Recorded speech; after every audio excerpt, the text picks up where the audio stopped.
ফসলের ক্ষতি হয়ে যায়, ফসলের ক্ষতি হয়ে যায়, মানুষ ওজর ধরে কান্না করে। আল্লাহ শিক্ষা দিয়েছেন, বান্দারে তুমি এইভাবে কান্না করো না, বরং তুমি ধৈর্য ধারণ করো, ধৈর্য ধরে তুমি সালাত আদায় করো, তারপর তোমরা আমার কাছে সাহায্য চাও। আল কোরআনুল কারীমের 2 নাম্বার সূরার নাম সূরা বাকারা। এই সূরা বাকারার 153 নম্বর আয়াতে আল্লাহ রাব্বুল আলামিন বলেন, ইয়া আইয়ুহাল্লাযীনা আমানুস্তাঈনু বিস-সাবরি ওয়াস-সালাহ ইন্নাল্লাহা মা'আস সাবিরিন।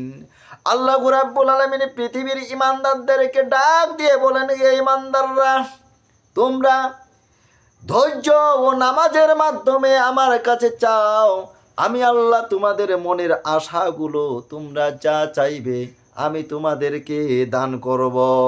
আল্লাহ বলেছেন ইন্নাল্লাহা মা'আস সাবিরিন। আল্লাহ রাব্বুল আলামিন বলেছেন আমি ধৈর্যশীলদের সাথে আছি। ভাইজানেরা, ধৈর্যশীলদের সাথে স্বয়ং আল্লাহ রয়েছেন। ধৈর্যশীলরা যে ধৈর্য ধারণ করে, প্রত্যেকটি ধৈর্যের বিনিময়ে তারা পুরস্কার পায়, তারা সওয়াব পায়।